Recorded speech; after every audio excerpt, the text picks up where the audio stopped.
Good morning friends, कैसे हैं आप सब। और उम्मीद करता हूं कि बिल्कुल अच्छे होंगे, बिल्कुल बिंदास होंगे। भाई, जब रिजल्ट अच्छे नहीं आते हैं और बार बार अगर ऐसा होने लगे कि भाई आप मैच खेलने के लिए उतर रहे हो और आप हार रहे हो मैच में, वही हुआ है भारतीय टीम के साथ में। अगर आप पिछले 8 मैचेस को देखेंगे टेस्ट मैच में, जिसमें से 6 में हमें हार का सामना करना पड़ा। चलो जैसे तैसे एक टेस्ट मैच हम जीत गए और एक टेस्ट मैच हमने बारिश की वजह से ड्रॉ किया। और जब आपके रिजल्ट इस तरीके से आए, मतलब इतने नेगेटिव में आए, तो ऑब्वियस सी बात है बीसीसीआई कैसे शांत रहेगी। और बीसीसीआई ने एक कड़ा फैसला कर लिया, और इनफैक्ट मैं कहूंगा कि सबसे बड़ा फैसला कर लिया है। क्या बीसीसीआई ने फैसला किया है? क्या खबर आ रही है? किस तरीके से स्टार प्लेयर अब स्टार नहीं रहेंगे, टीम सबसे पहले होगी और स्टार प्लेयर अब बाहर जाएंगे।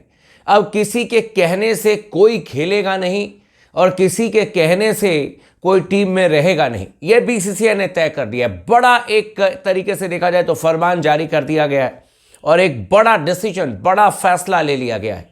मैं आपको डिटेल में बताऊंगा। चैनल को जरूर सब्सक्राइब कर लीजिएगा अगर आपने नहीं किया है तो। इस वीडियो को आखिरी तक जरूर देखिएगा ताकि पूरी जानकारी मिल जाए और लगातार बने रहे स्पोर्ट्स टॉक के साथ में।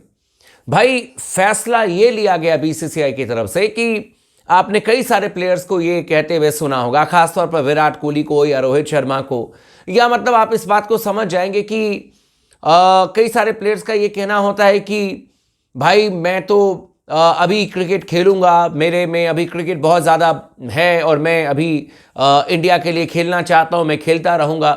ये तमाम चीज़ें आपने कई सारे प्लेयर्स के मुंह से सुनी होगी। लेकिन अब बीसीसीआई ने यह फरमान जारी कर दिया, जो सोर्सेस के हवाले से खबर आ रही है, कई सारे वेबसाइट पर यह खबर आ चुकी है कि भाई प्लेयर सिर्फ डिसाइड कर सकते हैं कि उनको संन्यास लेना है या नहीं लेना है।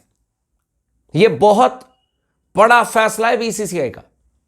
मतलब प्लेयर सिर्फ यह डिसाइड करेंगे कि भाई उनको संन्यास लेना है या नहीं लेना है। यह डिसाइड नहीं करेंगे कि उनको भारत के लिए खेलना है और वो टीम में रहेंगे। जी नहीं, चाहे वो कितना भी कोई बड़ा स्टार प्लेयर क्यों ना हो, अगर बल्ले से रन नहीं आ रहे हैं तो उसको बाहर बिठा दिया जाएगा। और आपको देखो, आप बहुत बड़े प्लेयर हैं, बहुत सुपरस्टार प्लेयर हैं, आपने कई सालों से टीम की सेवा की है, लगातार आपने अपने देश के लिए रन बनाए हैं। उन तमाम चीजों को जानते हुए, समझते हुए आपको एक लंबा रन दिया जाता है।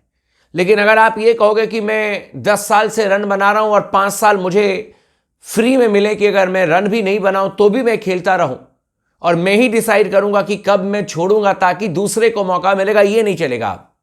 ये बिल्कुल नहीं चलेगा। ये साफ तौर पर निर्देश दे दिए गए हैं और कह दिया गया है चयनकर्ताओं को और खासतौर पर अजीत अग्रकर को कि कड़े फैसले अब आपको लेने होंगे। अब आप ऐसे फैसले मत लो कि कोई बात नहीं है, कौन रिप्लेस करेगा इनको, कौन रिप्लेस करेगा उनको, ये तो सुपरस्टार प्लेयर है। नहीं भाई, नहीं नहीं नहीं, ऐसा नहीं।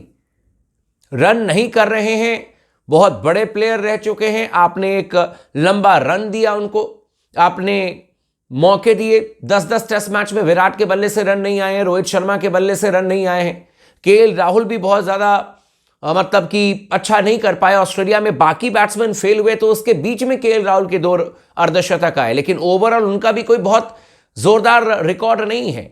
या फिर शुभमन गिल को आप देख लीजिए, या फिर किसी भी प्लेयर को आप XYZ को उठा लीजिए, मतलब एक एग्जाम्पल दे रहा हूं मैं।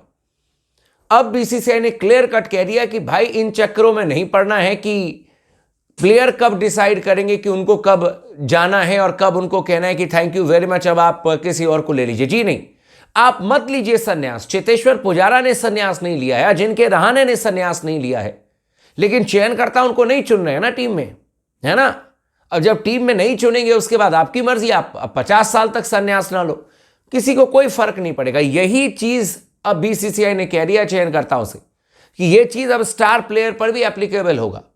यह नहीं कि स्टार प्लेयर ने मना ही नहीं किया है, स्टार प्लेयर को मैं कैसे ड्रॉप करूं। जी नहीं, आप बड़े हो, चीफ सेलेक्टर अजीत अग्रकर, आपका यह निर्णय होना चाहिए, आप में ये गट्स होने चाहिए कि आप स्टार प्लेयर्स को ड्रॉप कर दो। ये अब क्लियर कट मैसेज दे दिया गया कि परफॉर्मेंस है तो ठीक है, नहीं परफॉर्मेंस है तो कोई कितना भी बड़ा प्लेयर क्यों ना हो, आप उनको बाहर करें, युवाओं को मौका दें ताकि युवा प्लेयर कम से कम अगर फेल होंगे तो फेल के साथ में एक्सपीरियंस तो लेंगे।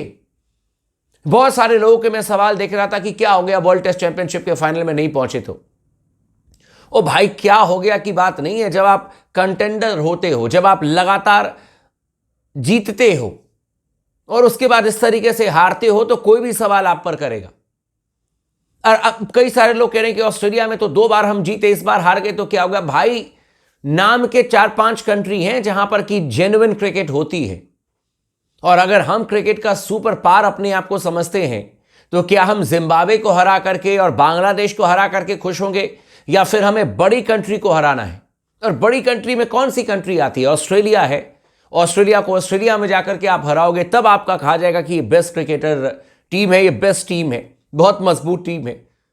आप न्यूजीलैंड को जाकर के न्यूजीलैंड में हराओगे, तब कहा जाएगा कि ये क्वालिटी की टीम है। ऐसा थोड़ी ना कि आप अपने घर पर सिर्फ जीत जाओ, बाहर जाकर के हार जाओ, और बारंबार आपको करना पड़ेगा।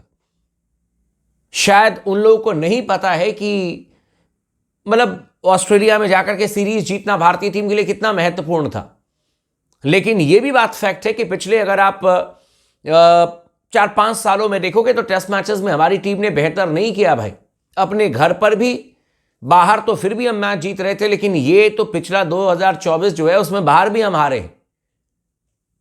और बाहर आपने कितने टूर्नामेंट्स खेले हैं टेस्ट मैचेस के, जरा बता दीजिए मुझे।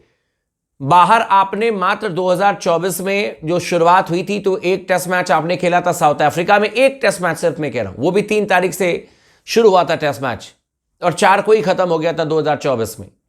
और आप उसके बाद इंग्लैंड के खिलाफ में अपने घर पर खेले थे 2024 में। बांग्लादेश को अपने घर पर बुलाया था, न्यूजीलैंड को आपने अपने घर पर बुलाया था, और उसके बाद ऑस्ट्रेलिया में जाकर के आपने 4 टेस्ट मैच 2024 में खेले हैं बाहर। यानी कि कुल मिलाकर के 5 टेस्ट मैच आपने घर के बाहर खेले हैं। और 5 टेस्ट मैच में से आपको कितने में जीत मिली है? साउथ अफ्रीका में 1 जीते, 1 पर्थ में आप जीते, 2 आप जीते, 2 हारे, 1 ड्रॉ रहा आपका। तो आपको बेहतर करने की जरूरत है मेरे दोस्त, और इसीलिए बीसीसीआई ने क्लियर कट कह दिया है कि प्लेयर नहीं डिसाइड करेंगे कि अब कब वो छोड़ देंगे और कब वो चयनकर्ताओं को कहेंगे कि ठीक है अब आप किसी और को चुन लीजिए। जी नहीं, बिल्कुल भी नहीं, ये नहीं होगा। अब चयनकर्ता तय करेंगे कि कब किसको बाहर करना है, और यही होना चाहिए चयनकर्ताओं में। अब मैं कह रहा हूं जैसे आप जूनियर प्लेयर्स को लेकर के फैसले ले लेते हो, अब आपको सीनियर प्लेयर्स को लेकर के भी फैसले लेने चाहिए। और मैं तो आश्चर्य हूं कि अब तक क्यों नहीं लिया गया फैसला। अब तक चयनकर्ता फिर चयनकर्ता अजीत अगरकर क्या 4-5 चयन मतलब प्लेयर्स के लिए ही सिर्फ चयन करता है क्या? जो 4-5 सुपरस्टार प्लेयर हैं उनका चयन की क्या गारंटी है, चाहे रन करे ना करे, चाहे भारतीय टीम का बंटाधार हो जाए? ऐसा नहीं होगा ना। इसीलिए बड़े फैसले अब आ रहे हैं, और अब आपको पता चल जाएगा आने वाले चैंपियंस ट्रॉफी में और आने वाले आपको इंग्लैंड सीरीज में कि किस तरीके से स्टार प्लेयर्स को बाहर किया जाता है। बाकी चैनल को सब्सक्राइब कर दीजिएगा, वीडियो को लाइक कर दीजिएगा, लगातार बने रहे स्पोर्ट्स टॉक के साथ में।